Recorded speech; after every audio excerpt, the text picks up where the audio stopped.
Kidney transplantation చెయ్యాలి అన్నప్పుడు ఎట్లా అనుకున్నారు? తర్వాత మీ అమ్మగారు ఇచ్చారు. అంటే ఎలాంటి ఒత్తిడిని ఎదుర్కొన్నారు ఆ సందర్భంలో? ఫిబ్రవరి నుంచి ఆగస్టు వరకు డయాలసిస్ స్టేజ్ వచ్చింది. కుదురుపాక రాజావ చనిపోయింది. అప్పుడు అన్వేషి కోసం ఒక ప్రాజెక్ట్ చేస్తుండే. గోదావరి లోయలో ఎమ్మెల్యే ఉద్యమాల్లో మహిళలు, దళిత మహిళలు. అది అక్క పిహెచ్డి కూడా అదే. సో ఇద్దరం కలిసి అదే రాజాబాబు మీద చేస్తుండే. ఆమె చనిపోయిందంటే అక్క వచ్చింది. ఆగస్టులో విపరీతమైన ఎండలు ఆ ఇయర్. చావు అయిపోయేదాకా ఉన్నాము. ఎండలనే ఉండాల్సి వచ్చింది. డీహైడ్రేట్ అయ్యి మళ్ళీ ఘోరంగా సిక్ అయినా రాత్రికి రాత్రి ఇక్కడికి వేసుకొని వచ్చిన డయాలసిస్ స్టార్ట్ అయింది. ఆగస్టు 2016 నుంచి 2017 ఆగస్టు వరకు అదొక ప్రహసనం. ఈ ఆపరేషన్ ఫెయిల్ అయింది, ఫిస్టులా ఆపరేషన్. అసలు కిడ్నీ వ్యాధి అనేది కొత్త, ఎవరికి తెలియదు. కిడ్నీలు పాడవడము, ఈ డయాలసిస్, ఫుడ్ ఎట్లా వండాలి, డాక్టర్ చెప్పినట్టు ఫుడ్ మా అమ్మకు వండరాకపోయేది.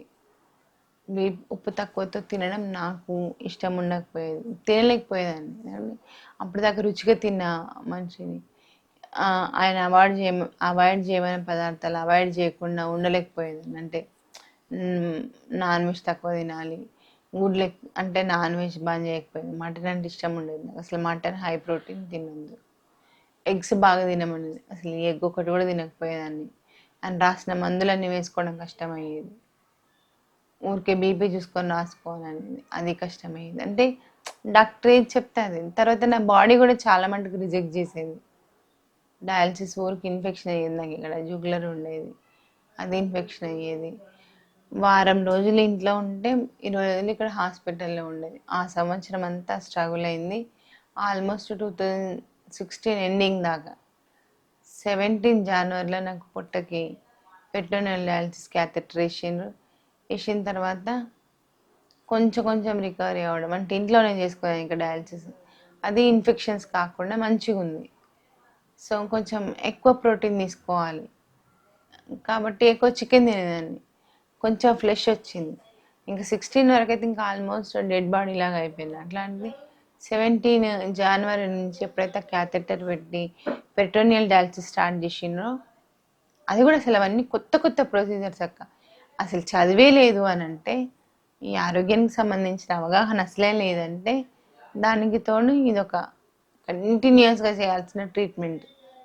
ఇంత కొత్తవి నెమ్మదిగా నేర్చుకుంటూ కొంచెం రికవరీ కాగానే మా అమ్మకు హాస్పిటల్లో కౌన్సిలింగ్ చేసిన తర్వాత కిడ్నీ ఇవ్వడానికి ముందుకు వచ్చింది మా అమ్మ. ధైర్యం చేసి ఇద్దరికి టెస్టులు చేయించుకున్నాము. 17లో ఆపరేషన్ అయింది. మంచిగా అయిపోయింది. తిరిగి మళ్ళీ ఉద్యోగం చేసుకున్న, సామాజిక ఉద్యమాల్లో, ఫెమినిస్ట్ ఉద్యమాల్లో మళ్ళీ నార్మల్గా ఎప్పటిలాగా అయిపోయినా. నేను అంతకుముందు లైఫ్ కంటే ఇంకా ఆ తర్వాత మళ్ళీ నేను ఎక్కడైతే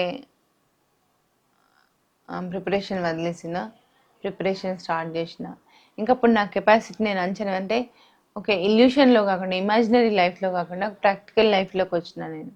అప్పటికి నాకు హెల్త్ పట్ల ఒక అవగాహన వచ్చింది. ఎట్లా ఉండాలి, నా బాడీ నాకు అర్థమైంది. అంటే నా బాడీ, ప్రతి మనిషికి బాడీ ఎప్పుడు సంకేతాలు ఇస్తుంది. మనం మన శరీరాన్ని ఎప్పుడెప్పుడు గమనించుకుంటూ ఉంటే ఒకటేసారి శరీరం పాడవదు, అది ముందు మనకి సంకేతాలు ఇస్తూ ఉంటుంది అనేది నాకు అర్థమైంది. అట్లా నా బాడీ నాకు ఎట్లా రెస్పాండ్ అవుతుంది, నేను ఒక అవగాహన ఏర్పరచుకున్నా. ఒక కమ్యూనికేషన్ స్టార్ట్ అయింది నాకు నా బాడీకి. సో దాన్ని బట్టి నేను ఎంత యాక్టివ్గా ఉండాలో అంత యాక్టివ్గా ఉన్నా. ఎందుకంటే నా బాడీని కష్టపెట్టకుండా, నన్ను నేను కాంప్రమైజ్ చేసుకోకుండా, అంటే నా ఆలోచనల్ని ఇష్టాలని కాంప్రమైజ్ చేసుకోకుండా, అట్ ది సేమ్ టైం నా బాడీని రిస్క్లో పెట్టకుండా ఎట్లా పని చేసుకోవాలో నాకు అర్థమైంది. ఆ కమ్యూనికేషన్ నాకు అర్థమైపోయింది. అట్లా నేను చేయాలనుకునేవి చేసిన.